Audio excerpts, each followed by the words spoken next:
Barakatah Yahweh, Bahashim, Rachakodash. Double honors to the apostles and elders in Great Millstone, Ruel, and Teachwell, with sincerity, honesty, and integrity. Salutations to you brothers and sisters who believe in this truth wholeheartedly and sincerely. And also definitely shalom to those brothers that's pushing in this truth. Salutations to you brothers. Alright, so I pray this lesson is edifying. I'm listening to my brother's video, brother Yanaga. He's going over one of the elders' videos, Mawata Sakban God.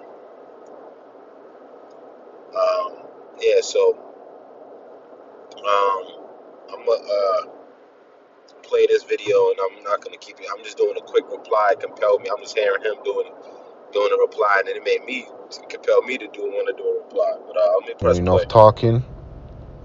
I'll play the video.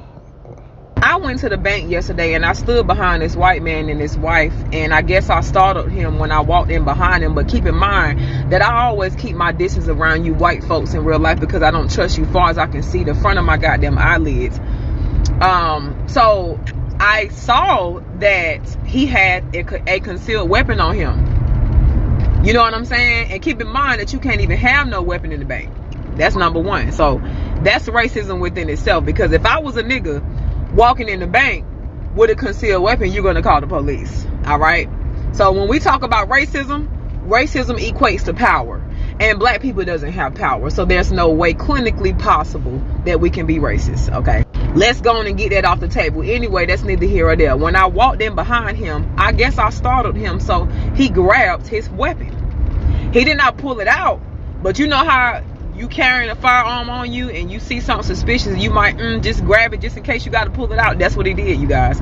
That's what that man did. All right, so I'm gonna just touch on something real quick. So when you go on the IST, that suffix, that's just something that's something that's for that particular sector or cause. All right, so like somebody who's for like a sex, cis, they're for that, for their sex. Somebody who's a race is just someone who's for their race. So-called black people could be racist if you for your race, all right. But it doesn't have nothing to do. You have to be empowered to be racist, all right. But she said that Edomite, she was perceived to be an Edomite. She said he clutched on his weapon. All right, but what I want to touch on that is like they know their enemy. See, these Edomites know their enemy, man. They know it's in their spirit. They hate Jake, man. He have a perpetual hatred, for Jacob. You can read that in Ezekiel 35, if I'm not mistaken. All right, a perpetual hatred for Jake, and Jake, they have most of you Jake. Not all, most of you Jake seem to have some type of understanding when it comes to these so-called white people, man. But when you go to most of these Israelites, especially these women, man, they have a Stockholm syndrome. They're in love with their oppressor, man. And they don't know who their enemy is. Let me go. And I just looked at them like, whoa. So the lady said, hey, you can go to the next bank teller. She does she's a notary, because I had to get a form notarized. So at this point, I'm just still looking at the guy, like just giving him eye contact for the most part. Like, what the fuck this nigga on? What's really going on out here? And it was so many things just running through my head. Okay, so many things. I say all that to say this, all right? Because it's heavy on my chest.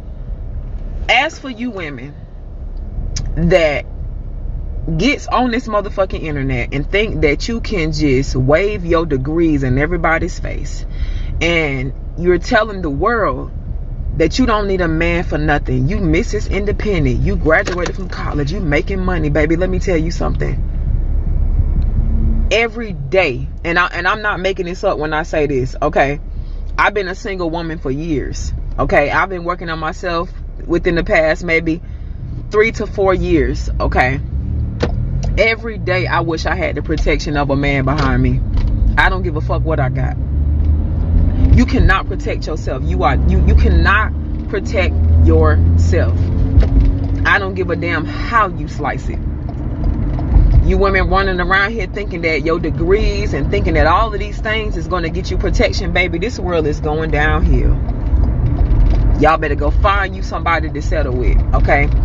I seen that balloon popping dating show. You women running around here critiquing men for so many different things. I don't like his shoes. I don't like his style. He's under 5'7". Let me ask you a question. I'm going to land the plane with this one. Do you think Sonya Massey would have been executed if she would have had a man in the house with her? Me and my homeboy was talking about this the other day. She said, you know what? She wouldn't have been executed because if she would have had a man in the house, a dominant, healthy, masculine man that knows how to protect himself and his family, she wouldn't have had to call the police. Y'all better get with the fucking program. You running around here thinking your goddamn degrees and everything is going to protect you. It's not. It's not going to protect you. It's not.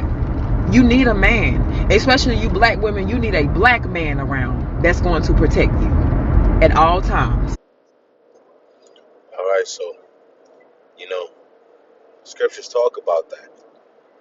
We're coming into a time that hasn't been since there was a nation. We're coming into a time where there's going to be all hell's going to break loose. Anarchy, chaos, mass murdering, mass graping, right? Mass, just a lot of violence, all right? And guess what? Who's the most vulnerable in these times? Women and children, all right? And who can protect those women and children? A man, right? But who's really going to be a man that's going to be covered in that time? We're going to go get through. Look at 144. Carlayim la Yahweh Bashem Yahushua Bashem, a man of the Lord. All right, so let's get that real quick. I'm gonna just get a few scriptures. Got to go into work very soon, and I'm gonna make it short. And I know the brother probably grabbed some of these, but I'm just, like I said, I'm gonna go get my point of view. I'm gonna stay Isaiah 13 and 12. It reads, "I will make a man more precious than fine gold." What type of man is this? A man of the Lord, a man that the Lord is supping with and dealing with. All right, I will make a man more precious than fine gold, even a man than the golden wedge of Ophir. He's going to be so valuable, because what he can provide, it's not the benefits that Esau provided, because those are going to diminish. They're going to be null and void when it's time of trouble, when it's time of chaos comes. All right, those benefits that false sense of security, it's gonna be null and void, and you're starting to see that false sense of security start to vanish away, because it's a lie. All right, it says, "I will make a man more precious than fine gold, even a man than the golden wedge of Ophir." All right, she touched on how when a man is able to protect, like that young lady who, that's a man, a true man. He's gonna go out, whether it's a man of the Lord or not. He's gonna protect his family and his children. He's willing to put his life on the line for his family. Right? When you go into that movie, the latest Bad Boys, right? Reggie, right? Reggie. I don't know if y'all watch. I don't want to spoil if you haven't seen it, but if you watch, it's this little scene I must have to spoil. Reggie. There's some guys that breaks into the house with him and his family, and Reggie, he normally been a guy that doesn't say much, but he was in the military. He told his family to get into the closet, and he ended up taking care of because he's on some military, killing the men that intruded his home, right?